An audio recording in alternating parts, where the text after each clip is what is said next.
کہ عذاب آؤگا تو نہیں آیا. جس پاروں میرے عزیزو دوستو میں نا جہاد کرنے والے بندے نہ مروائی دو. یہ میرے نال ناراض ہوندے.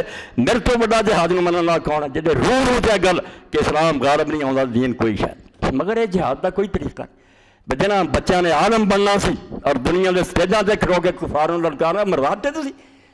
دوجے بچے تے اگے ہی بدماش ہے, گانے سنتے بدماش ہے. دیندارن تسی ادھر کرتا مار دو تاکہ ملک خالی ہو جائے تے بدماش حکومت جڑی موج میلا کر. یہ تسی صرف انہاں دی چال چاگ ہے, ورنہ انہوں عالم بناؤندے اور ایڈے وڈے عالم بناؤندے بھی دنیا ساری چ گھوم جاندے. اور یہود نوں, نصارا نوں, ہنود نوں, بدھا نوں آندے کیا ہوئے ایک پاسے محمد رسول اللہ صلی اللہ علیہ وسلم خالص سونا, ایک پاسے کھوٹ ہے. تانوں سمجھائیے کہ دین کیوں سچا. دلیل نہ وڈنا ٹکنا نہیں, نہ وڈیا ٹکیا کوئی ایمان لے آؤں. دہشت گردی اسلام نے کیوں کرنی؟ دہشت گردی تو کرے جڑا جھوٹا ہوئے کہ گل نہیں بنتی چلو بندے ڈنڈے سوٹے نہ مناؤ. وہ اسلام تے برہان رکھتا, ہر گل دی کوئی دلیل ہے, منطق ہے. اندر ہاتھ برہانکم ان کنتم صادقین, سچ ہے.